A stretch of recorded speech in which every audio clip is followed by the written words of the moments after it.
காலை வேளையில் தேவனுடைய சமூகத்துக்கு வந்த உங்களை யாவரையும் என் தேவன் இயேசு கிறிஸ்து நாமத்தில் உங்களை அன்போடு வரவேற்கிறேன். தேவன் பிரியப்படுகிற குடும்பம், தேவனுக்குள் எங்களோட குடும்பம் எப்படி இருக்கப்பட வேண்டும், தேவன் விரும்புகிற ஒரு குடும்பம் என்றால் என்ன என்ற தலையங்கத்துக்கு கீழாகத்தான் உங்களோடு நான் பேச போகிறேன். எனக்கு அன்பான தேவ பிள்ளைகளே, தேவனுடைய திட்டம் குடும்பம் என்று எங்களுக்கு தெரியும். தேவன் ஆதாமை மட்டும் படைக்கவில்லை, ஏவாளையும் படைத்தார். ஹல்லேலூயா. தேவனுடைய திட்டத்தை எப்பொழுதுமே சபை ஆரம்பிக்கப்பட்ட முன்பாக தேவன் தன்னுடைய திட்டத்தை ஒரு தனி மனிதனில் இருந்து ஒரு குடும்பத்தில் சேர்த்து அந்த குடும்பம் ஒரு சமுதாயமாக மாறி அந்த சமுதாயமே தேவனுடைய சபையாக மாறியது. ஹல்லேலூயா. ஆனபடியால் அந்த திட்டத்தை மீறி நாங்கள் நடக்க இயலாது. இன்று நாங்கள் ஒவ்வொரு குடும்பமாக ஒவ்வொரு சமுதாயமாக இருக்கிறோம். இந்த சமுதாயம் ஒரு சபையாக இருக்கிறது. ஆனால் இந்த சமுதாயமாக இருக்கிறதான இந்த நாட்களிலே எங்களோட குடும்பத்தை நாங்கள் தள்ளிவிட்டு எங்களோட குடும்பத்தின் காரியங்களை விசாரிக்காமல் தேவன் விரும்புகிற தேவனுக்குள் எங்களோட குடும்பம் நடத்தப்படாமல் எங்களுக்கு சமுதாயத்திலும் ஒன்று செய்ய முடியாது. சமுதாயம் சீர்கட்டும் போகும் பட்சத்தில் அங்கே சபையும் சீர்கட்டு போகும். சபைகள் சீர்கட்டும் போகும் சந்தர்ப்பங்களே நாட்டுக்கு ஒரு சீர்கேட்டான நிலைமை ஏற்படும். ஹல்லேலூயா, ஹல்லேலூயா. ஆனால் தான் தேவன் குடும்பங்களை குறித்து மிகவும் மிகவும் அக்கறைப்படுத்தினார். தேவன் அதுக்கான சட்ட திட்டங்களை அவருடைய வார்த்தைகள் தேவன் சொல்லி இருக்கிறார். தேவனுக்குள் எங்களுடைய குடும்பம் எப்படி இருக்கப்பட வேண்டும் என்று எனக்கு 3 காரியங்கள் என் உள்ளத்தில் தோன்றிட்டு நான் ஜெபம் பண்ணும் போது அந்த 3 காரியங்களை உங்களுடன் பேச விருப்பம். அநேக காரியங்கள் இருக்கிறது குடும்பங்களை பற்றி. இன்னைக்கு உலகமும் குடும்பங்களை பற்றி நிறைய காரியங்கள் இருக்கிறது, நிறைய புஸ்தகங்கள் இருக்கிறது, நிறைய கருத்தரர்கள் இருக்கிறது, நிறைய காரியங்கள் குடும்பங்களை பற்றி அவங்க இருக்கிறது. ஆனால் கிறிஸ்துக்குள் எங்களோட குடும்பம் இந்த நாட்களில் எங்களோட குடும்பத்தை நாங்கள் எப்படி கட்டியெழுக்கப்பட வேண்டும் என்பதை குறித்து நான் பேச போகிறேன். ஹல்லேலூயா. அன்பான தேவ பிள்ளைகளே, எல்லா காலங்களிலும் என் தேவன் நல்லவர். ஆமென். எத்தனை பேருக்கு தெரியும்? ஆமென். அவர் பஞ்ச நாட்களிலும் அவர் நல்லவர். ஹல்லேலூயா.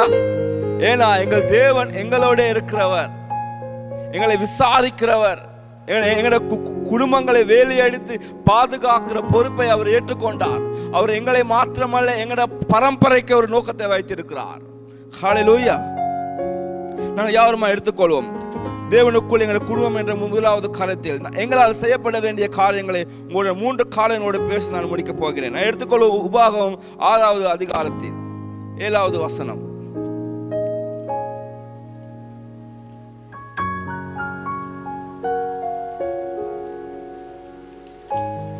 உபாகமம் 6வது அதிகாரத்தில் 7வது வசனம்.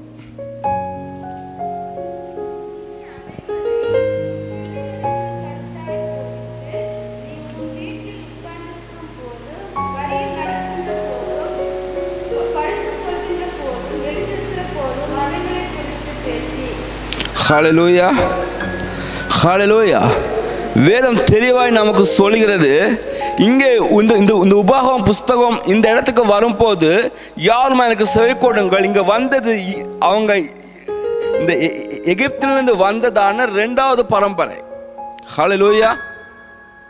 அதாவது அந்த எகிப்திலிருந்து வரும்போது சில வேளையில் இந்த உபாகமம் புஸ்தகத்தில் இருக்கிறவர்கள் சில வேளை பிறந்தே இல்லாமல் இருக்கலாம். சில வேளை அவங்க எகிப்திலிருந்து வரும்போது அந்த இப்போது பேசுகிற இந்த ஜனக்கூட்டம் ஒரு கை குழந்தையாக கூட இருக்கலாம். அதாவது சிறு பிள்ளைகள் இருக்கும் போது அவங்க எகிப்திலிருந்து வந்தார்கள். அவர் 10 கற்பனைகளும் 10 கற்பனைகள் பெற்றது அவருடைய பெற்றோர்கள். இப்பொழுது இருக்கு இந்த உபாகமம் புஸ்தகத்தில் இருக்கிறது அவருடைய 2வது பரம்பரை. ஹல்லேலூயா. இந்த 2வது பரம்பரைக்கு ஆண்டவர் திரும்பவும் 10 கற்பனைகளை பேசினார். ஹல்லேலூயா. திரும்பவும் அந்த கற்பனைகளை ஞாபகப்படுத்துகிறார். ஏனால் தேவன் செய்ததை ஒரு காலமும் நீங்க மறக்க கூடாது.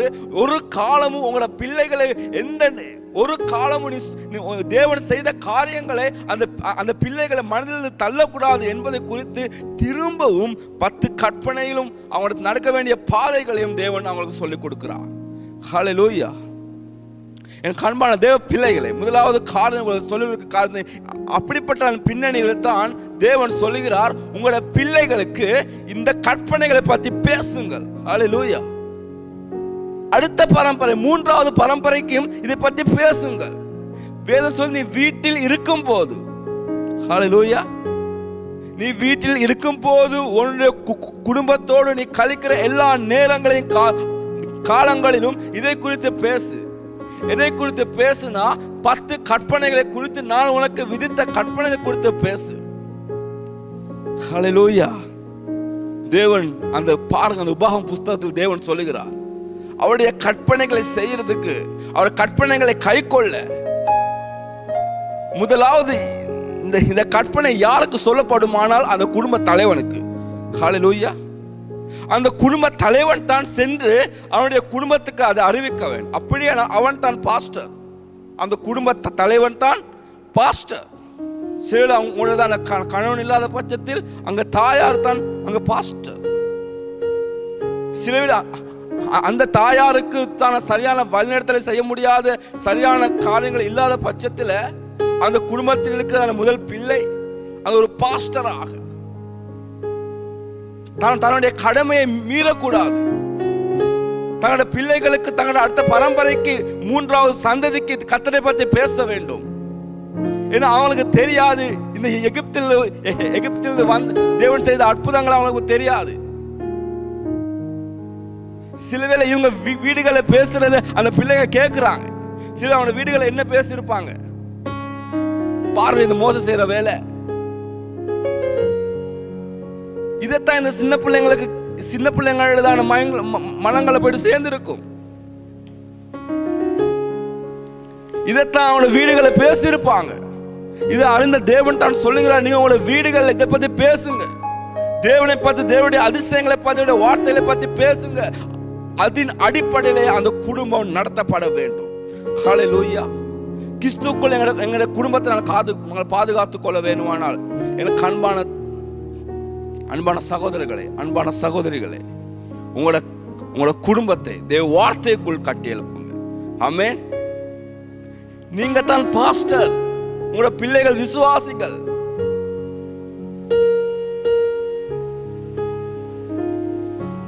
அங்கே தான் கற்பனைகள் செய்யப்பட வேண்டும். அங்கே தான் கற்பனைகள், அங்கே தான் அவங்களுக்கு உபதேசிக்க வேண்டும். ஒரு மனுஷனுடைய சாட்சியை எங்க கேட்கணும்னா, அவனுடைய பிள்ளைகளுக்கும் அவனுடைய மனைவிகளுக்கும் முன்பாக. ஆமென், ஆமென். அந்த பிள்ளைகள், அவருடைய மனைவி இல்லாட்டி அவருடைய கணவன், அவங்களை குறித்து சொல்றதான சாட்சியே உண்மையான சாட்சி.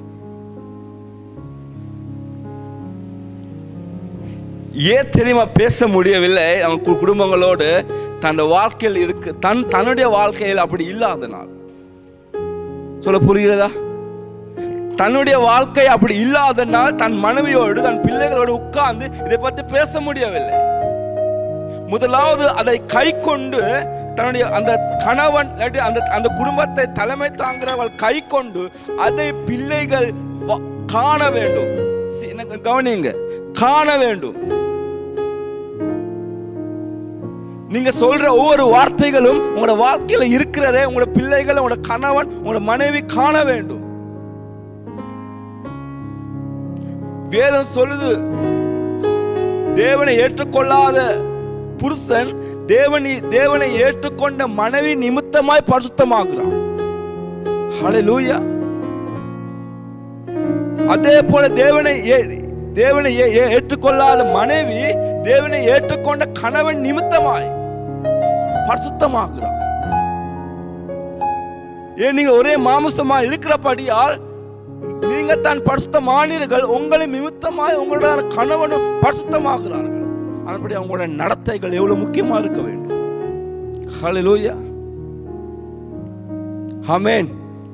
உங்களுடையதான பிள்ளைகளுக்கு தேவனை பத்தி பேசுங்க. அன்பான சகோதரர்களை, உங்களோட சகோதரர்களுக்கு ஆண்டவரை பத்தி பேசுங்க.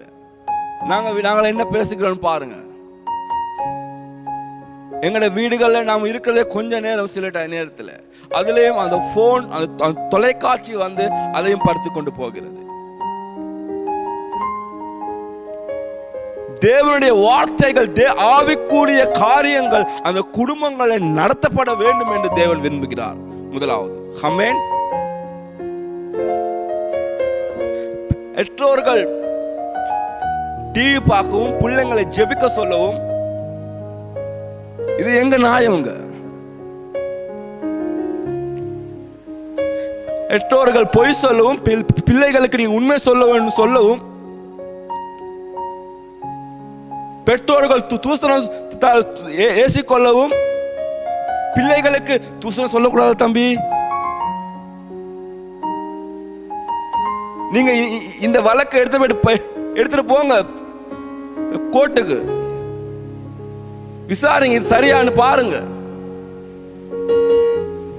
முதலாவது கை கொள்ள வேண்டும். அன்பான குடும்ப தலைவர்மார்களே, தலைவிமார்களே, இந்த காலங்களில் தேவன் உங்களோட குடும்பத்தை அவருக்குள் வளர்க்க விருப்பம்.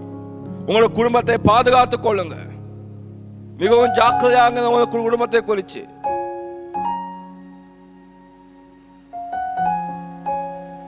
இல்ல என்ன கவனிங்க, உங்களோட குடும்பங்களை மிகவும் பாதுகாத்துக் கொள்ளுங்க. அவருடைய கிரியைகளை குறித்து பாருங்க. மிச்ச அண்ணாமார்கள் தங்களுடைய தங்கச்சியோட பேசுவதில்லை. இன்னும் எங்க ஆண்டரை பத்தி பேசுறது நான் ஏன் உங்களுக்கு சொல்லிருக்கேன் தெரியுமா? இந்த மூன்றாவது பரம்பரைக்கும் ஆண்டரை பத்தி நாங்கள் சொல்லிக் கொடுக்க வேண்டும். நீ வீட்டில் நடக்கும் போது, தூங்கும் போது, எல்லா சந்தர்ப்பங்களும் இதை குறித்தே பேசு. ஏன்னா அவனுக்கு இருக்கிற பாஸ்டர், அவர் தான் குடும்ப தலைவன், அவனுக்கு தான் பொறுப்பு இருக்கிறது. ஆவிக்குரிய தன்மையில் அந்த குடும்பத்தை வழிநடத்தப்பட. ஏன் தெரியுமா? தேவன் சொன்ன காரியம் என்ன தெரியுமா? உங்களுக்கு தெரியும், இந்த வார்த்தைகளை கை கொள்ளாத பட்சத்தில் அந்த குடும்பத்துக்கு ஏற்படுற விளைவு என்ன என்பதை. இன்னைக்கு அநேக குடும்பங்கள் தேவனுடைய வார்த்தையில் நிலைத்து நிற்காத நாளத்தான் இன்னைக்கு அநேக தீங்குகள் குடும்பத்தை முகம் கொடுக்கிறார்கள். எனக்கு கண்மான தேவ பிள்ளைகள், எனக்கு ஆபிரகாம் என்ற ஒரு மனிதன் இருக்கிறார் வேதாகமத்தில். அவனுக்கு பிள்ளை இல்லாத நேரங்களில், எனக்கு இந்த வார்த்தை வாசிக்கும் போது அவனுக்கு பிள்ளைகளே இல்லை, தேவன் நம்பினான் இவன் அடுத்த பரம்பரைக்கு என்னை பற்றி சொல்லுவான் என்று. ஆமென். நான் ஆதிகாமம் 18வது அதிகாரத்தில் 19 வசனத்தை சீக்கிரம் வாசிப்போம். ஆதிகாமம் 18:19.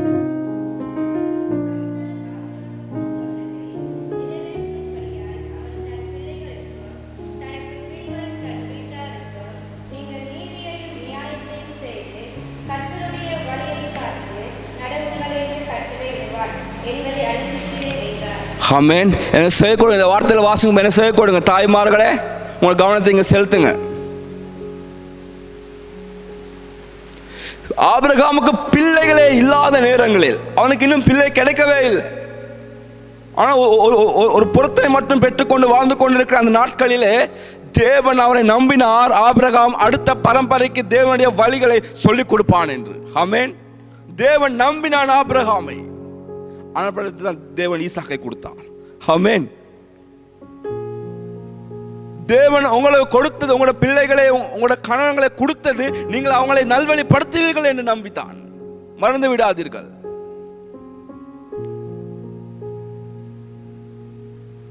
முதல் காரியம், தேவ வார்த்தையில் அவங்களுக்கு சொல்லிக் கொடுங்க. தேவ வார்த்தையில் முதலாவது தலைவர்களே முன்மாதிரியாயிருங்க. நீங்க பாஸ்டர், உங்களோட குடும்பத்துக்கு, உங்களோட குடும்பம் என்பது சபை, அந்த சபைக்கு நீங்க தான் போதகர்.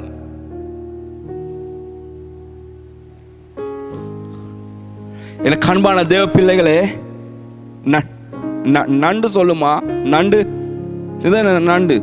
நண்டு சொல்லுமா தம் பிள்ளைகளுக்கு, பிள்ளைங்களே என்ன மாதிரி நேரம் நடங்கன்னு. என்ன மாதிரி நண்டு தங்களோட குட்டிகளுக்கு சொல்லுமா, பிள்ளைகளே என்ன மாதிரி நேரா நடந்து வாங்க. ஆனா அந்த நண்டு எப்படி போகுது?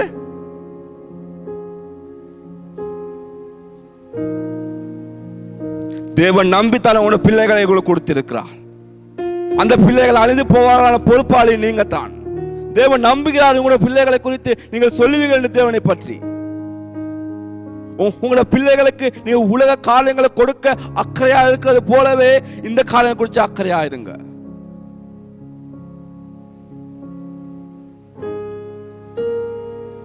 உங்களோட பிள்ளைகளை உங்களால் இயல்ற மட்டும் அவங்களை படிக்க வையுங்கள். அவங்களை படிக்காமல் தேவனுடைய வார்த்தைகளை அவங்களை உணர்ந்து கொள்ள முடியாது.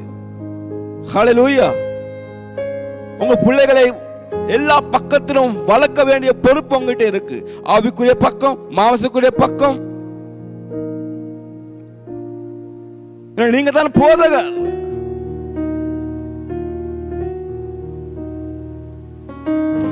தேவன் மூன்றாவது பரம்பரைக்கு சொல்லுகிறார், சொல்லும்படியாக தேவனுடைய கற்பனைகளை திரும்பவும் பேசுகிறார். அவர் 6வது அதிகாரம் பேசி உபாகமத்தில் மறுபடியும் 12வது 11வது அதிகாரத்தில் இதே பேசுகிறார். உன் அடுத்த பரம்பரைக்கு சொல்லிக் கொடுங்கள். அவங்க யோர்தானை கடந்த உடனே அவங்க 12 கற்களை வைத்தார்கள். உங்களோட பிள்ளைகள் கேட்பார்கள், ஏன் இந்த கற்களை வைத்தார்கள் என்று. அப்ப சொல்லுங்க, தேவன் யோர்தானை கடந்து, நாங்க யோர்தானிலிருந்து போட்ல வரல, நாங்க யோர்தானை தரையிலே நடந்து வந்தோம். ஹல்லேலூயா. தேவன் செய்த அற்புதங்கள் உங்களுக்கு தான் தெரியும். நீங்க தான் சொல்லிக் கொடுக்க வேண்டிய ஜனங்கள் அடுத்த பரம்பரைக்கு. இதே உங்களோட கணவன் மனைவி தேவனுடைய வார்த்தையை பத்தி பேசுங்க. தேவன் அதை விரும்புகிறார், தேவன் அதை வாஞ்சிக்கிறார். அன்பான பெற்றோர்களே, உங்களோட பிள்ளைகள் இன்று உங்களுக்கு கீழ்ப்படியாமல் போனது காரணம் என்ன தெரியுமா? நீங்க தேவனை கீழ்ப்படியாமல் போனதுனால். ஆமென். உங்களை குற்றப்படுத்தல. இதோ சந்தர்ப்பம், இந்த கடைசி நாட்களில் அந்த குடும்பத்தை சீர்படுத்திக் கொள்ளுங்க. அன்பான பெற்றோர்களே, உங்களோட பிள்ளையை கூட்டுங்கள். யாருக்கிட்ட தவறு நடக்கும் போது பேசுங்கள். அந்த தவறை சுட்டி காட்டும் போது ஏற்றுக்கொள்ள மனப்பாங்கு உண்டு பண்ணிக் கொள்ளுங்கள். அடுத்த காலத்தில் நான் போகிறேன். உபாகமம் 7வது அதிகாரத்தில் 26வது வசனம்.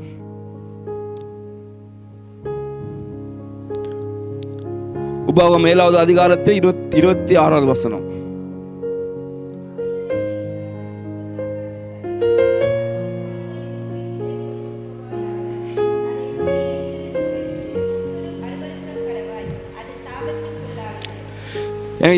இரண்டாவது காரியம்,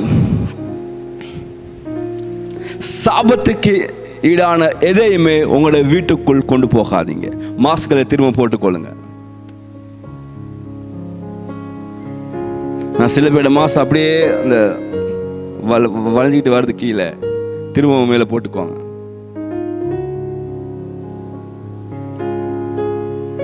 எனக்கு கண்மான தேவன் அந்த ஜனங்களுக்கு சொல்ற காரியத்தை மிகவும் முக்கியமான காரியம். எனக்கு செய்ய கொடுங்க. வீட்டு தலைவர்களே, பிள்ளைகளை யாரும் செய்ய கொடுங்க. தேவன் சொல்லுகிறார், நீங்க ராஜாக்களை பிடித்து கொண்டு நீங்கள் யுத்தம் பண்ணி வெற்றி பெறும் போது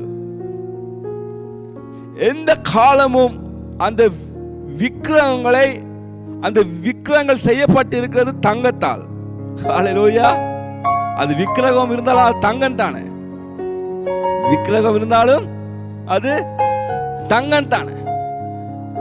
பணம் எப்படி வந்தாலும் அது பணம் தானே, அப்படித்தானே? அந்த பணத்துக்கு தெரியும் நான் இங்கிருந்து வந்தேன் சொல்லி, ஆனா உங்களுக்கு தான் தெரியும் பணம் இங்கிருந்து வந்து சொல்லி. ஹல்லேலூயா, ஹல்லேலூயா. தேவன் சொல்லுகிற அதை நீ இருக்கும் போது அழகான ஒரு வார்த்தை சொல்ற, அவைகளை நீ சாபத்துக்குள்ளாகாத படிக்கு அருவருப்பானதை உன் வீட்டுக்குள்ளே கொண்டு போக வேண்டாம். அவைகளை எதையுமே உன் வீட்டுக்கு கொண்டு போக வேண்டாம். அதை ஷீ என்று வெறுத்து விடு, ஷீ என்று வெறுத்து விடு. அது சாபத்துக்குள்ளானது, தேவன் அருவருக்கிற காரியங்கள். ஏன்னா விக்கிர ஆராதனைக்கு படைத்தவைகள் அது தேவன் விரும்பவில்லை. ஏன் தெரியுமா? தேவன் அவனுக்கு தங்கம் எடுக்க வேண்டாம் என்று அல்ல.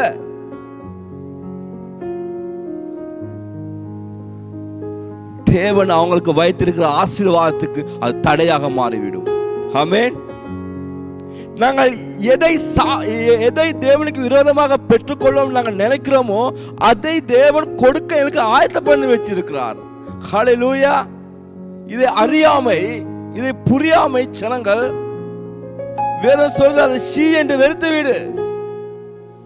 அருவருப்பான தேவனுக்கு விரோதமான காரியங்களை உங்க குடும்பத்தில் ஷீ என்று தள்ளிவிடுங்கள். அன்பான தேவ பிள்ளைகளை, நாங்கள் செய்கிற தொழிலில் 2 காரியம் இருக்கிறது. ஒன்றாவது விக்கிரகங்கள். எங்களோட தொழிலினால் எங்களோட தொழில் நிமித்தம் விக்கிரம், அதாவது அந்நிய தெய்வங்களுக்கு சம்பந்தப்பட்ட காரியங்கள் எதுவுமே வைத்துக் கொள்ள வேண்டாம். அது சி என்று வைத்துக் கொள்ளுங்கள். ஆமென், ஆமென். இதுல நீங்க என்னது தெரிவு செய்ய வேண்டாம். இப்படி செஞ்சா பாவம் இல்லை, அப்படி செஞ்சா பாவம் இல்லை என்று. நோ. ஆமென். ஷி, நான் சில பேர் சொல்லுவோம் ஷி நான் சாப்பிட மாட்டேன் என்று. அதே உங்களுக்கு வாழ்க்கை வேண்டாம். ஏன் தெரியுமா? நீங்க ஒரு காலமும் நினைக்க கூடாது இதுல தான் நான் வாழ்கிறேன் என்று. ஆமென். உன் வீட்டுக்கு அதை கொண்டு போவாயாக. அது சாபக்கேடு. 2வது காரியம், நீ விக்கிற பொருட்களில் தேவனுக்கு விரோதமா இதுல பொய் இருக்கிறதா? இதுல அரசாங்கத்துக்கு விரோதமான காரியங்கள் இருக்கிறதா? இல்லாட்டி நான் தெரிந்து அதிக லாபத்தை வைத்து கொடுக்கிறேனா? அந்த பணங்களை உங்க வீட்டுக்கு கொண்டு போக வேண்டாம் என்று தேவன் சொல்கிறார். அதில் நீங்க செய்யறது எல்லாமே சாபக்கேடா இருக்கும். ஆமென். நீங்க அதுல கட்டுகிற வீடு சாபக்கேடா இருக்கும். அதுல உங்களோட பிள்ளைகளுக்கு நீங்க வாங்கி கொடுக்கிற உடுப்புகள் சாபக்கேடா இருக்கும். அதை சி என்று வெறுங்க. அன்பான குடும்பங்களே, வெறுங்க. தேவனுக்கு விரோதமான காரியங்கள், எண்ணங்கள் எதுவுமே உங்களோட குடும்பத்தில் இருக்கக்கூடாது. சி என்று வெறுத்து விடுங்கள். இதுல நீங்கள் தெரிவு செய்ய வேண்டாம். தேவனுக்கு விரோதமான காரியங்கள், எண்ணங்கள், பாவ இச்சைகள். அன்பான தேவ பிள்ளை, வேதம் சொல்லுது பண ஆசை எல்லா தீமைக்கும் வேறா இருக்கிறது. இந்த ஜனங்கள் அந்த வெள்ளிய அந்த தங்கத்தை எடுக்கிறது வணங்குறதுக்காக அல்ல, எடுக்கிறது அல்ல, தங்கத்தை எடுக்க அந்த பொருட்கள் எடுக்கும்படியாகத்தான். ஆமென். தேவன் அதை வெறுக்க சொல்கிறார்.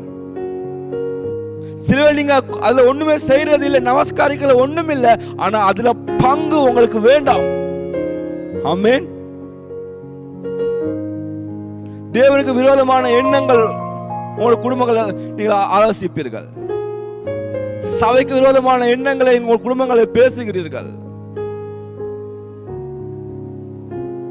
அன்பான மனைவிமார்களே, உங்களோட கணவன் கொண்டு வர காரியங்களை அறிங்க. இது தேவனுக்கு விரோதமாக என்றால் அதுல லாபத்தில் அதுல ஒன்றுமே வாங்காதீங்க, அதுல ஒன்றுமே சமைக்காதீங்க. ஹல்லேலூயா. அந்த இது உங்களுக்கு இருக்க வேண்டும்.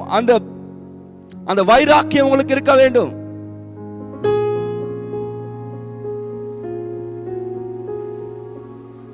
பெற்றோர்களே, உங்களோட பிள்ளைகள் எப்படி பணத்தை கொண்டு வந்தாலும் அதை சேர்த்துக் கொள்ள வேண்டாம். வேதம் சாபக்கேடு என்று வேதம் சொல்லுது. அது சி என்று வெறுங்க.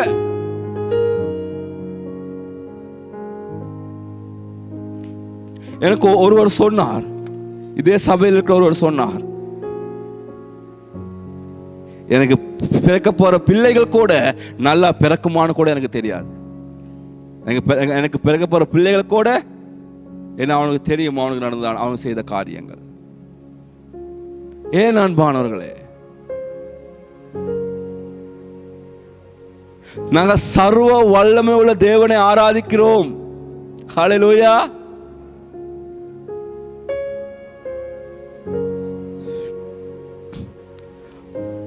ஆபிரகாம் சீமானா இருந்தான். ஹல்லேலூயா. ஈசாக்கும் சீமானா இருந்தான். ஹல்லேலூயா. யாக்கோபு நாட்களை பஞ்சம் வந்தது. ஆமென்.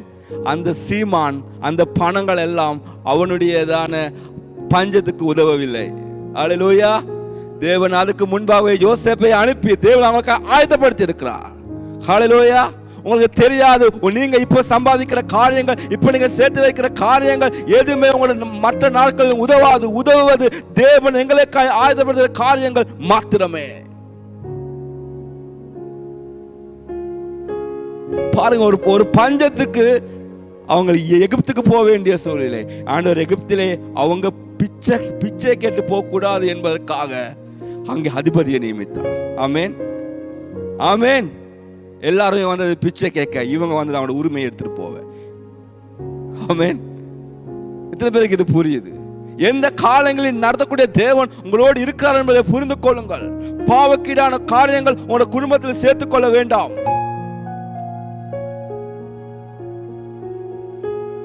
அன்பான வாலிபர்களே, மனைவிமார்களே, உங்களை சொல்ல முடியுமா, இனி இந்த தொழில் செய்ததுனால் நான் சமைக்க மாட்டேன்னு சொல்லக்கூடியதான இருக்கா? நீ இந்த காரியங்களை செய்வது, நீ தேவனுக்கு விரோதமாக செயல்படுவதனால் கர்த்தருக்குள் கீழ்ப்படிய, கர்த்தருக்குள் எல்லாமே கர்த்தருக்குள் வர வேண்டும். இல்ல பாஸ்டர், கணவனுக்கு கீழ்ப்படியணும் தானே, அதுதான் நாங்க செய்யறோம். எதுக்கு கீழ்ப்படிய வேண்டும் தெரியுமா? கர்த்தருக்குள். வேறு ஷீ என்று வேறுங்க, ஷீ அது வேண்டாம் உங்களுக்கு. முதலாவது காரியம் அவருடைய கற்பனைகளை கைக்கொள்ளும். இரண்டாவது, தேவனுக்கு விரோதமான காரியங்கள் உங்களோட குடும்பத்துக்குள் வரும்போது அது ஷீ என்று வேறுங்க.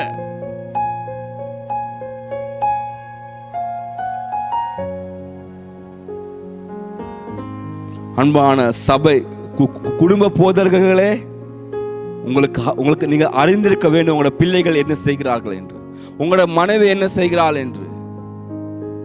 உங்களோட பிள்ளைகள் ஆடையை அணியும் போது நீங்கள் சொல்லுங்க, இது உடுக்க வேண்டாம், இது இதுக்கு சம்மதம் அல்ல. உங்களோட மனைவி ஆடையை அணியும் போது சப்போர்ட் பண்ண வேண்டாம் அவங்களுக்கு, பிள்ளைகளுக்கு. அன்பான தேவ பிள்ளைகளை, வேதம் சொல்றது, பணப்பிரியனும் செல்வத்தின் பெருகினாலும் அவன் திருப்தி அடைவதில்லை. ஏன்னா பண ஆசைத்தான் இங்க விக்கிரகத்துக்கு உதாரணமாக மாறியது. அவங்க எடுத்தது தங்கத்தை, அந்த தங்கத்துல விக்கிரகம் அடைஞ்சிருக்கிறதுனால அது அவங்க ஒரு காலத்துல அதில சிலைகளை வணங்கி வைத்துக் கொண்டார்கள். காரணம் என்ன தெரியுமா? பண ஆசை.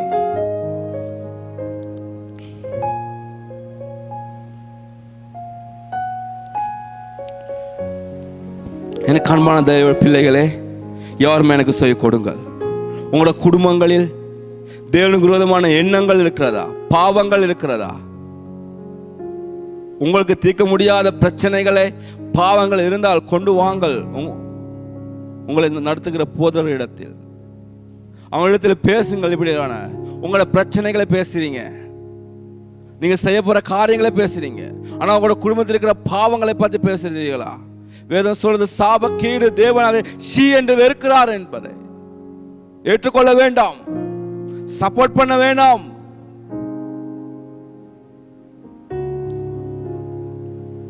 அதில் கிடைக்கிற லாபம் அல்ல. கிறிஸ்துவுக்குள் இதை விலகிக் கொள்ளுங்கள், இதை புரிந்து கொள்ளுங்களோட வாழ்க்கையில் தேவனுக்கு அருவருப்பான காரியங்கள் என் குடும்பத்துக்கு நான் சேகரித்து வைத்து என் பிள்ளைகளுக்கு சேகரித்து வைக்கிறேனே, இது ஆசீர்வாதமா சாபமா என்று. அடுத்த காரியம் என் காண்பான நேரம் போறபடியால் 1 தீமோத்தேயு 5:18 வாசிங்க சீக்கிரமாய்.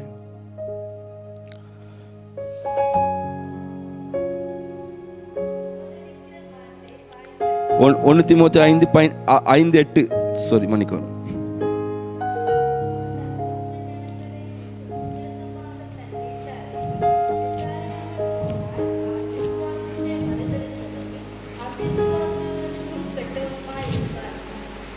ஹல்லேலூயா. ஒருவன் தன்னுடைய குடும்பத்தை, தன்னுடைய வீட்டாரை விசாரிக்காமல் போனால் அவன் விசுவாசத்தை மறுதளித்தவனும் அவிசுவாசியானும் கெட்டவனுமாயிருப்பான். ஹல்லேலூயா. மூன்றாவது காரியம், உங்களோட குடும்பத்தை நீங்கள் கர்த்தருக்குள் விசாரிக்க வேண்டும்.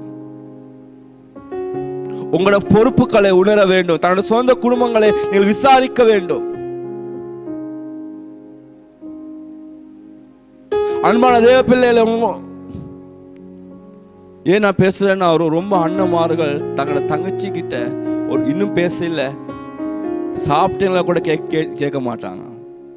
தங்களோட அம்மா கிட்ட சாப்பிட்டீங்களான்னு கேட்க மாட்டாங்க. வயசு போன காலங்களில் அவங்களை கணக்கெடுக்காமல் விட்டு விடுவார்கள். ஒரு பேஸ்புக்கில் இப்போ இந்த ஒரு கருத்தை கண்டேன்.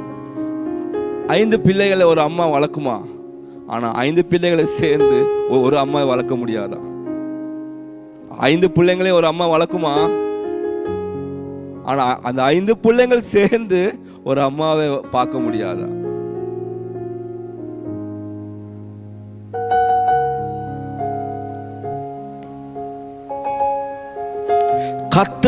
கர்த்தருக்குள் அவங்களை விசாரிக்கிறதான காரியங்களை ஏற்படுத்திக் கொள்ளுங்க. வீட்டுக்கு போனவங்க உங்களோட பிள்ளைகளுக்கு, உங்களோட மனைவிக்கு அதிக காலத்தை கொடுங்க. அவங்களோட பிரச்சனைக்கு செவி கொடுக்க பழகுங்க. நீங்க செவி கொடுக்காட்டி அவங்க செவி கொடுக்கிற இடத்துக்கு அவங்க போவாங்க. உங்களோட பிள்ளைகளுக்கு நீங்க செவி கொடுக்காட்டி அவங்களை யாரும் அவங்களுக்கு செவி கொடுக்குறாங்களோ அவங்க இடத்துக்கு அவங்க போவாங்க கட்டாயம். உங்களோட பிள்ளைங்களே நீங்க உங்களோட குடும்பத்தை நீங்க விசாரிக்காத பட்சத்தில் வேதம் சொல்றது சும்மா இல்லை. அவங்க என்ன அவிசுவாசி என்ற பெயர் கொடுக்கப்பட்டது.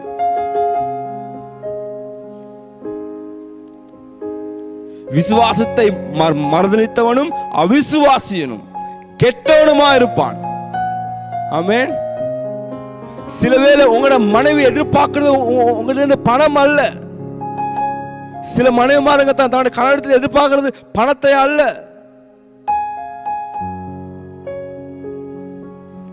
அன்பான தேவ பிள்ளைகளை, இன்னொருத்தன் வேலையை நீங்க ஈடுபடுத்தி பேச வேண்டாம். நீ உனக்கு என்ன தெரியும்? நீ வீட்டுல உங்களோட பிள்ளைய பார்த்துட்டு சமைச்சிருக்க தெரியாதா? அதே போல நீங்க பேச வேணாம். நீங்க என்ன ஊர் சுத்த போய் நீங்க சுத்துறதுக்கு நீங்க தான் தெரியும் இந்த பிரச்சனை.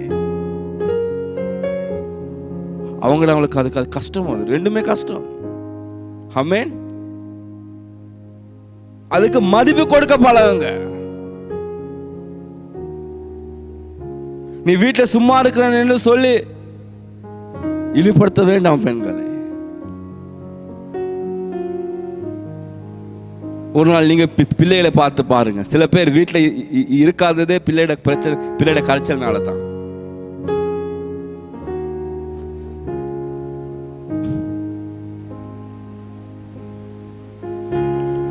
உங்க வாழ்க்கையில ஒரு எல்லை, ஒரு சீமா, ஒரு சீமா ஒன்று இருக்க வேண்டும். நான் இத்தனை மணிக்கு தான் நாங்கள் டிவி பார்ப்பது, இத்தனை மணி தான் எங்களோட வாழ்க்கையை நாங்க செய்யறது என்பது. ஏங்க இன்னைக்கு சாத்தான் குடும்பங்களை பிரிவினைகளை உண்டு பண்ணியிருக்கிறா. வேதம் சொல்லுது அவன் அவிசுவாசி. அவன் யாரா? அவிசுவாசி, கெட்டவனும். அவன் செய்த தீமை என்ன தெரியுமா? தன் குடும்பத்தை விசாரிக்காமல் போனதுனால். அது பெரிய காரியம் எனக்கு உணர்ந்ததில்லை. உங்களோட பிள்ளைகளை விசாரிங்க. அன்பான கணவர்மார்களே, உங்களோட பொறுப்பை உணருங்க.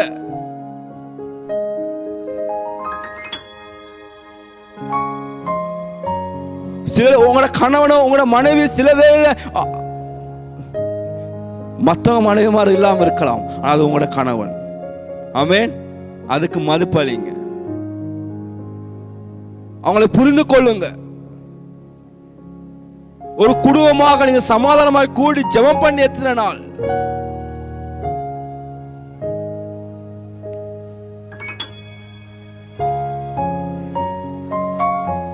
நிறைய பிள்ளைகள் தங்களோட கோல் பண்ணி அப்பா கிட்ட இன்னும் பேசிருக்க மாட்டார்கள். அப்பா எங்க இருக்கீங்க, சாப்பிட்டீங்களான்னு கூட கேட்டிருக்க மாட்டார்கள். ஆமென், ஆமென். எல்லாரும் கீழ்படிவாங்க, ஆனா போயிட்டு அப்பாவுக்கு கீழ்படிய மாட்டாங்க. அன்பான பெற்றோர்களே, நீ கர்த்தருக்கு நீங்க கீழ்படியும் போது பிள்ளைகள் தானா உங்களை கீழ்படிய வைக்கும். ஆமென். அன்பான பிள்ளைகளே, கர்த்தருக்குள் உங்களோட பெற்றோர்கள் பொல்லாதவங்களா இருந்தாலும் அவங்களுக்கு கீழ்படியுங்கள். கர்த்தருக்குள் கீழ்படிய பழகுங்கள். ஏ தெரியுமா, நானும் சின்ன வயசுல நாங்க எல்லோருமே சின்ன வயசுல நாங்க ஒரு 6 மாசம் 3 மாசத்துல இருந்தே நாங்க டாய்லெட்டுக்கு நாங்க போகலே. 3 மாசத்துல யாராச்சும் டாய்லெட் போயிருக்கீங்களா?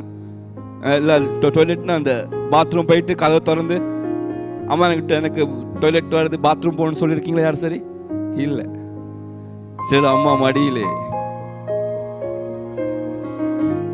அதற்காக அம்மா எங்களை நீ ஜராவ பண்ணிட்டு சொல்லி எங்களை தள்ளி வேறு ரூம்ல எங்களை போடல. ஆமென், ஆமென்.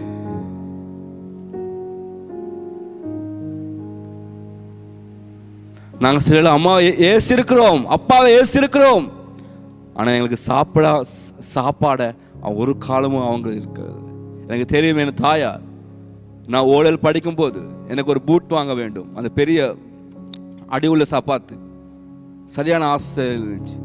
நான் ஓடல் படிக்கும்போது எனக்கு சப்பாத்தி நான் கேட்டேன்னு உடனே எங்கள் அப்பா சொன்னார் எனக்கு இல்லை என்று, அது பணம் இல்லை என்று சொன்னார். என் தாயார் என்னை டவுனுக்கு வர சொன்னார். வந்து அவருடையதான கம்மல் தானே சொல்லுவாங்க, கம்மலை விற்று எனக்கு வாங்கி கொடுத்தார். ஆமென், ஆமென். பெண்களுக்கு இது என்பது அவங்களுக்கு அழகு. ஆமென். அந்த அழகை கூட தான் பிள்ளை வாலிபன் ஆயிட்டானே அவனுக்கு இந்த சப்பாத்து வேணும், அந்த அழகை கூட விட்டு கொடுத்தார்கள். உங்களுக்கு தெரிய மாட்டேங்குது. ஆமென். விசாரிங்க.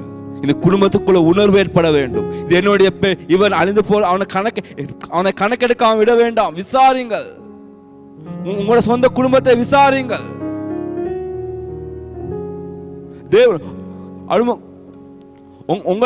உங்களுக்கு விளங்க வேண்டும். தேவன் உங்களோட பேசிய காரியங்களை உங்களோட குடும்பத்தோட பகிர்ந்து கொள்ள வேண்டும்.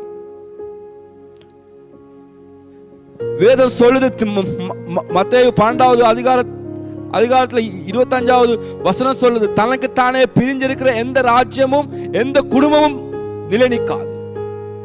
ஆமென். தனக்கு தானே பிரிஞ்சிருக்கிறது. ஒரு குடும்பத்தில் பிரிவினைகள் இருக்குமானால் அந்த குடும்பங்கள் நிலை நிற்காது.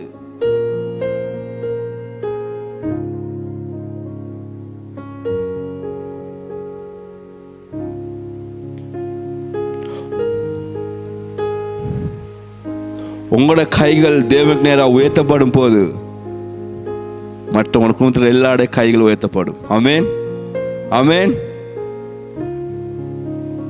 பொறுப்பை செய்யாததினால் இனி குடும்பத்தில் உலகத்தில் இருக்கிற காரியங்கள், இனி தன்னுடைய அனைவருக்கு குட் மார்னிங் சொல்ல மாட்டாங்க. ஊழல் இருக்கிற எல்லா பொம்பளைங்களுக்கு குட் மார்னிங் சிஸ்டர்.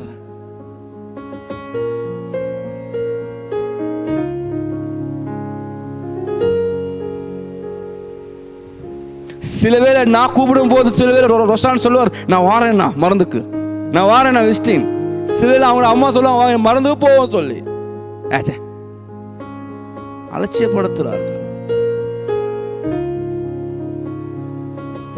பெற்றோர்களே, பிள்ளைகளே, வாலிபர்களே, தலை இருக்கணும் தலையில. ஆமென். தலை இருக்கணும் எங்க?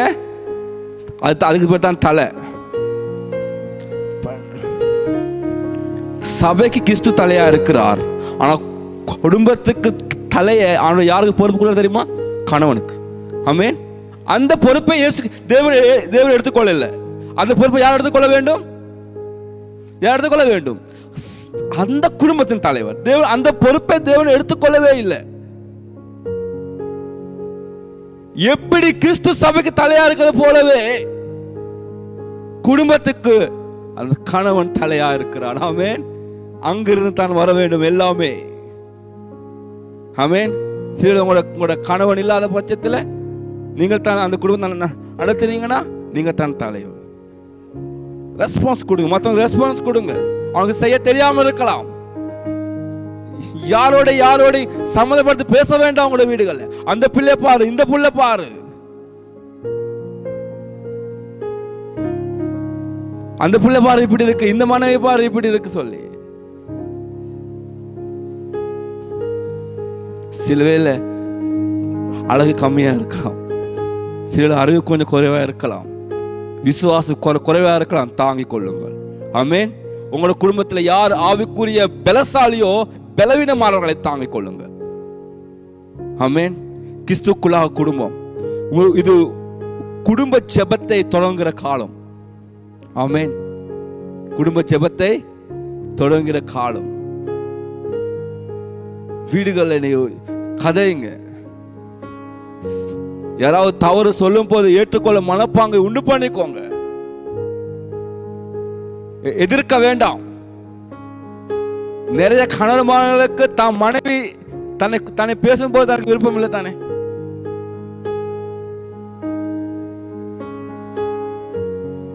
தாழ்மையை தடுத்து கொள்ளுங்க. ஆமென்.